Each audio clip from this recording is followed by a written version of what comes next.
After returning to my parents' house for childbirth and leaving my home unoccupied, I noticed our savings decreasing through online banking and immediately called my husband, James. "Hey, did you take money out using the debit card I left in the living room?" To my question, James laughed loudly over the phone. Confused and unable to grasp his meaning, James shocked me with his response. "I spent it all for her." "What?" James's laughter only irritated me more. I didn't even want to continue the conversation. However, I opened my mouth to confirm what bothered me the most. "Did you check the name on the debit card?" "Huh?" A few seconds after James's clueless voice, his tone changed drastically to a shriek. I took that as my cue to hang up the phone. Then I called a certain person. "Hello, this is Amelia." Actually, the person on the other end was furious after hearing my story. After the call ended, I gently stroked my belly. I will absolutely protect the child in my belly. My name is Amelia. I'm a 38-year-old housewife. I was an office worker before getting married, but I resigned when I got pregnant. Given my age, I was careful not to overdo it until the birth. James and I got married when I was 36. Being the eldest daughter, I needed my partner to be adopted into my family, which led to breakups whenever I found a potential partner. After repeating the same cycle and nearly giving up on marriage, I met James at a party a friend dragged me to. James was enthusiastic about being adopted from the start, ready to proceed immediately. Though his eagerness was a bit much for me, I was drawn to James, who expressed his feelings for me. Above all, James's appearance was exactly my type. My parents were charmed by James's eloquence, accepted him as their son-in-law, and even built a house near his workplace for us. I felt blessed by everyone's congratulations on this smoothly progressing marriage, despite my initial hesitations. Considering my age, we planned to adopt a child. However, to our joy, I became pregnant 3 months after our marriage, delighting both our parents and in-laws. Yet, James seemed less thrilled than expected, and his attitude towards our marriage gradually changed since then. James's job allowed for flexible hours, and living nearby meant he usually came home for lunch since we got married. But as my morning sickness worsened, James stopped coming home for lunch and even began coming home later at night. "Has work been busy lately? You've been coming home late. Since you're just at home, you have it easy, right? Got a problem with that?" Whenever I asked out of concern, James only responded with harsh words, making conversation impossible. However, he occasionally brought home flowers, matching glasses, or pair watches as gifts. Though I felt somewhat appeased by these gifts, I appreciated his thoughtfulness. I convinced myself that James must be grumpy because of his busy work schedule. But eventually, he started coming home in the middle of the night, and after a month, the gifts ceased. Not only that, but it became common for him to return home in the early morning.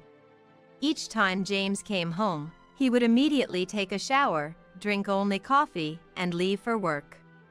At first, he would ask about my prenatal checkups, but even that stopped, and he seemed annoyed whenever I tried to talk to him. This transformation in James was particularly hard on me, already emotionally unstable from the pregnancy. What hurt the most was the smell of James's clothes in the laundry basket. The smell of a woman's perfume whenever I washed his clothes triggered my morning sickness. Initially, I thought he might have visited places with women for work-related entertainments, but then I realized the perfume scent on James's clothes was always the same. Could it be an affair? Voicing my fears suddenly made the reality sink in, and I trembled in terror. Despite being newlyweds and pregnant, the thought of infidelity was unbelievable. I tried desperately to convince myself it might be a misunderstanding. But that didn't alleviate my anxiety. Gradually becoming paranoid, I found myself unexpectedly bursting into tears or zoning out, feeling increasingly cornered. In my second trimester, I found a letter in the post. It was a credit card demand notice from a company I didn't recognize. When I handed the envelope to James, who returned home late at night, he took it reluctantly, checked the contents, and nonchalantly said, Sorry, can you transfer the payment for this?" "Huh?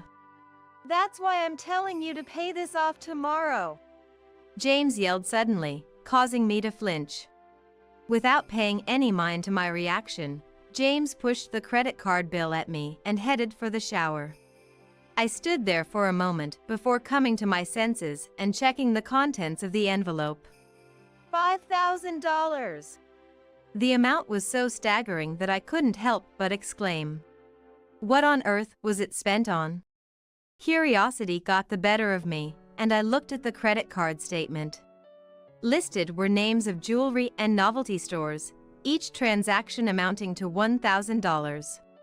It could be the money spent on gifts for me. Resignedly, I did as James had said and paid the bill immediately. However, our joint account, being new, didn't have much in it yet. So, I had to pay from my personal account. I really wanted to bill James, but the atmosphere wasn't right to bring it up. And since then, month after month, James kept dumping the credit card payments on me. I meticulously checked and copied each statement. By then, it was clear to me that the money was being spent on another woman, but being pregnant and feeling immobilized, I couldn't bring myself to suggest divorce, holding on to a sliver of hope that he would stop his affairs after the baby was born.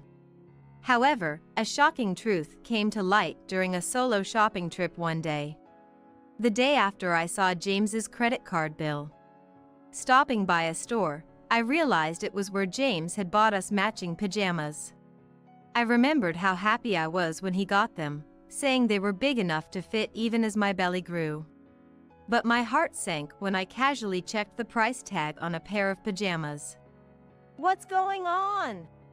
The price was a third of what was listed on James's statement. There wasn't even a sale going on. In fact, the tag stated it was a new arrival. Meaning, this was the store's regular pricing. That's when I formulated a terrifying hypothesis. James was having an affair, buying things for his mistress that she liked or wanted, and to avoid suspicion, he'd buy something for me too. A hypothesis so vile that a person with a normal conscience couldn't bear to do it. Thinking back, the gifts never really suited my taste. I assumed they were James's preference, thinking we'd understand each other's tastes over time. Even if the designs were somewhat off for me, I was happy just knowing James had picked them out. But James had betrayed my genuine feelings. That betrayal hurt more than anything, and I was furious. I couldn't let him squander the money I wanted to save for our child. With that thought, I began planning to leave James. During this tumultuous time, Isla, my mother-in-law, visited our home. Isla, being frugal and somewhat absent-minded, was very strict about money. James found her thriftiness suffocating, but I quite liked Isla. The only issue was her doting on James, her son, believing everything he said was right. Is he eating properly? He seems a bit thinner. Yes, he's eating fine, I replied, avoiding mentioning who made the meals or where. The truth was, James hardly ever ate my cooking, maybe twice a week at most. But telling Isla that would make a big deal out of it. So I chose to gloss over it. After hearing my response, Isla left, stuffing the fridge with bags full of food before departing. How much of it would actually end up in James's stomach, I wondered as I put everything away. Then, I noticed a bag under the table. Inside the unfamiliar bag were a debit card and a seal, both belonging to Isla. I hurriedly made a call. Hello, sorry to bother you. You left your debit card and seal here. Oh dear, that's troublesome. Well, it's for a savings account I rarely use, so I'll pick it up next time I visit. Got it. Despite planning to return to my parents' house for the birth of my child soon, I couldn't help but feel uneasy about leaving the debit card at this house. However, since Isla said it was okay, I decided to just store it as instructed. I thought it wouldn't end well if I told James about it, so I kept it to myself and stored it where I usually keep my own debit card. 2 months later, I left for my parents' house with just my debit card. The thought of James now boldly meeting up with his affair partner was enough to bring tears to my eyes, but I had to brace myself for the birth first. During this time, Isla contacted me wanting to check the balance of her savings account. Reluctantly, I got in touch with James to check it for her.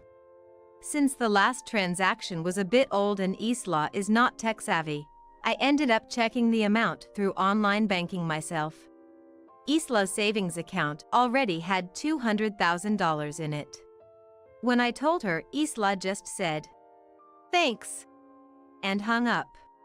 She's probably going to talk about it with someone in the neighborhood. I didn't think much of it. However, a few days later, my fears came true. It started with a phone call. "It looks like the savings account has been canceled. Do you know anything about it?" Being away at my parents' house for the birth and having left the house empty, I noticed the savings amount had decreased through online banking and immediately called James. "Hey, did you take money out with the debit card from the living room?" James laughed loudly on the other end of the phone. Confused and not understanding the meaning, James gave me a shocking reply. "I spent it all for her." "What?" James's laughter was just irritating. I didn't even want to talk anymore. However, I had to ask the most pressing question. "Did you check the name on the debit card?" "Eh?" After a few seconds of his dumbfounded voice, a shriek replaced it. I took that as my cue to hang up. Then, I made a call to someone. "Hello, this is Amelia." Actually, the person on the other end was furious after hearing my story. After the call, I gently stroked my belly.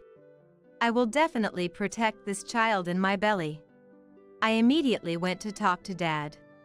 Despite the heaviness of my full-term belly, I couldn't just sit around.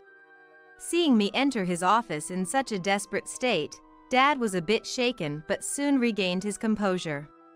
"Give it your all," and said, "I first made a plan." By now, James must be getting an earful from the person I had just called. Just the thought of it made me unable to stop laughing. A few hours later, James called me. "Why didn't you tell me the debit card was Mom's?" "Well, I didn't think you'd use it. Plus, her name is on the debit card." "You should support me as a wife." "Why should I support your affair?" I could hear James groaning over the phone. Overcoming the sleepiness from battling it all day as a pregnant woman, I firmly presented James with a divorce. "Let's get a divorce." "Huh? Why all of a sudden?" "All of a sudden? You buy the same things for your wife and mistress, and have me pay for them?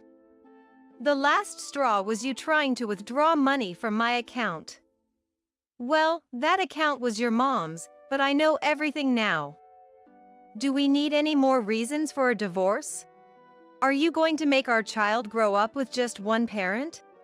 I felt nauseous at James bringing up the child in my belly now, when he had shown no interest before. My anger exploded. My sleepiness completely disappeared and I cried out loud for the first time in a while. "Better to be a single parent than to have a scumbag like you acting all high and mighty as a dad." James was silent for a moment at my outburst, then said something, but I ignored it and hung up. Just then, I received a call from Dad saying he had finished arranging for a lawyer.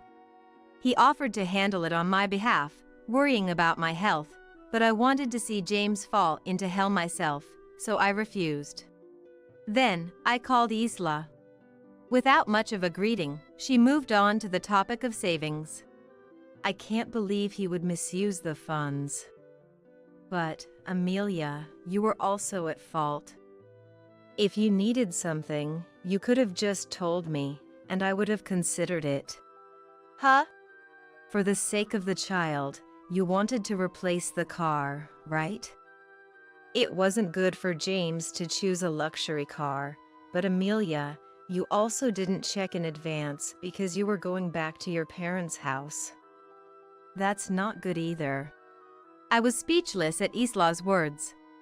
James had explained to Islah that he had no choice but to use her money because, after telling me it was okay to buy a car, he chose a luxury car and then couldn't afford it at payment time. I could only sigh at James's continuous lies. That's a lie from James. He didn't buy a luxury car, and I never said it was okay to buy one. Eh? What do you mean? James has been having an affair and withdrew money from your account for his mistress. He mistook it for my account and told me as if it was only natural. Islah seemed to be at a loss for words. She was deceived and had her money misused. No matter how much she loves her son, there's a limit. But knowing Islah, who dotes on her son, she might believe whatever James tells her again. I played the recording of the phone call with James that I had secretly made earlier. Islah listened in silence until the call with James was finished. Then, after it was over, she let out the longest sigh I've ever heard from her. Amelia, I'm sorry. It was my fault. No. How could I do this to Amelia, who is going to give birth to our precious child? Have you already signed with a lawyer? I will help discipline that child. Cutting ties is easy, but I can't let a child who causes trouble for others run wild. I love this aspect of Islah. Normally, she prioritizes her son, but she also cares about social standing, so she has always been strict with James about rules and regulations. Knowing Islah was essentially lenient with him, James often tried to lie to get out of trouble, especially when he did something wrong. I overlooked small lies, and even though Islah might have made snide remarks to me, she never did anything unreasonable. That's why I tried not to mind. However, this might have led to the current situation. Thinking this, I decided to make sure to drop him into hell this time. A few days later, a meeting was held at my parents' house with Islah included. I had the person I invited earlier wait in the guest room and then invited James and Islah in. When we guided them to the guest room, the face of James, who had been sulking, changed to one of astonishment. Why is Madison here? I invited her. She was necessary for our discussion today. Islah seemed not to understand who the person in front of her was at first, but upon my explanation, realized this was the mistress who had used her savings, and her expression filled with anger. You! How dare you misuse my savings? No, James said it was okay to use it. We went to luxury hotels and enjoyed spas and stuff. Why am I being scolded now? Madison showed no signs of remorse, sitting in her chair with arrogance. I wondered how long her composure would last, smiling inwardly as I seated Islah and James and took my place. Islah was the first to speak. I'm very sorry for what has happened. We would like to proceed as Amelia wishes, so please let us know your preferences. Huh? Why do I have to do what she says? Amelia's the one who got pregnant and frustrated me. I'm the one who should be getting compensation. Be quiet. What? It's the truth, isn't it? James continued to complain even as Islah scolded him, looking no more than a child throwing a tantrum, causing me to sigh. James glared at me, apparently annoyed by my reaction. In the midst of this atmosphere, it was Madison, the mistress, who spoke carelessly. Can I go home? I don't understand why I was suddenly called here. No, you're involved, aren't you? This isn't a place for you to relax, so please listen carefully. I'm busy, though, Madison said, playing with her hair. I tried to maintain a smile despite my irritation. James and Madison, we will be seeking compensation from you. $50,000 from James and $30,000 from Madison. $50,000? That's too much. If you have a complaint, we can take it to court. At the mention of court, James's face slackened. Madison remained unfazed. I was curious about her demeanor, but its meaning would soon become clear. Then, James, good luck paying $80,000. And since I'm pregnant, you'll be taking care of the birth expenses and everything else. What? Pregnant? I wasn't informed. Because I didn't say. Madison's revelation seemed to have caught James off guard. Having somewhat anticipated this from my prior research, I wasn't too surprised. Thinking about the even bigger shock to come, I was, in fact, inwardly smirking. Well, it doesn't matter who pays. I'll be expecting $80,000 from both of you. There's no way we can pay that amount. Don't get ahead of yourself. As James stood up in protest, a satisfying sound echoed. The source of the sound was James's cheek, now reddening. Beside him, Isla was breathing heavily, making it clear she had slapped James. Enough is enough. Mom. Amelia, I'll pay the full amount.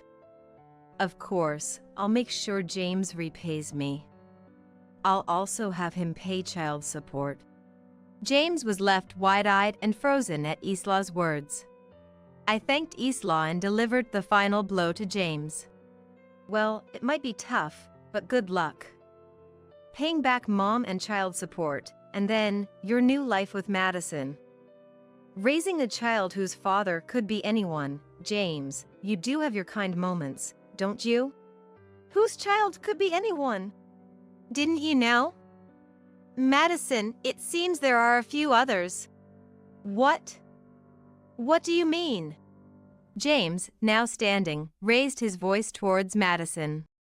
Madison, thinking she hadn't been caught, looked up at James with a pale face. It's a lie! It's only James for me. And who might these people be? I presented Madison with photos that served as evidence, showing her entering lodging facilities with multiple men. You've been deceiving me? It's not like that. Really. I only love you. How can I believe that? Madison, in tears, pleaded her case in front of an indignant James, but the evidence made her words seem like lies. However, whether James and Madison stayed together or separated was of no interest or concern to me. Well, that's none of my business, so could you please leave the house? Hey, Amelia, wait. Maybe we should reconsider the divorce. The divorce is final. James, looking utterly despondent, was led away by Isla. Madison staggered out behind them. I watched them leave, feeling a sense of liberation. After the divorce, James and Madison didn't end up marrying. The child in Madison's belly was confirmed to be James's through a DNA test, but Madison lost interest in James once his money ran out and decisively left him. Yet, she still demands child support, and James, burdened with repayments to Isla and child support to both me and Madison, has most of his salary drained every month. He's recently started working in road construction to make ends meet. As for Madison, after cutting ties with James, the child is yours. She was extracting child support from multiple men by claiming the child was theirs. However, once it was revealed the child was James's, the men demanded their money back and cut off their support. Now, she lives in an old apartment with her child, juggling part-time jobs to get by. As a fellow mother, I'm concerned for the child. But since it's a consequence of her choices, I don't feel inclined to help. I just hope she stays out of my life from now on. As for me, after that meeting, I gave birth safely. A healthy boy was born. Despite it being my first childbirth, It was a quick delivery that even surprised the attending doctor. Though painful, meeting my child, whom I had carefully nurtured for 10 months, was incredibly joyful, and I vowed to make him happy with all my might.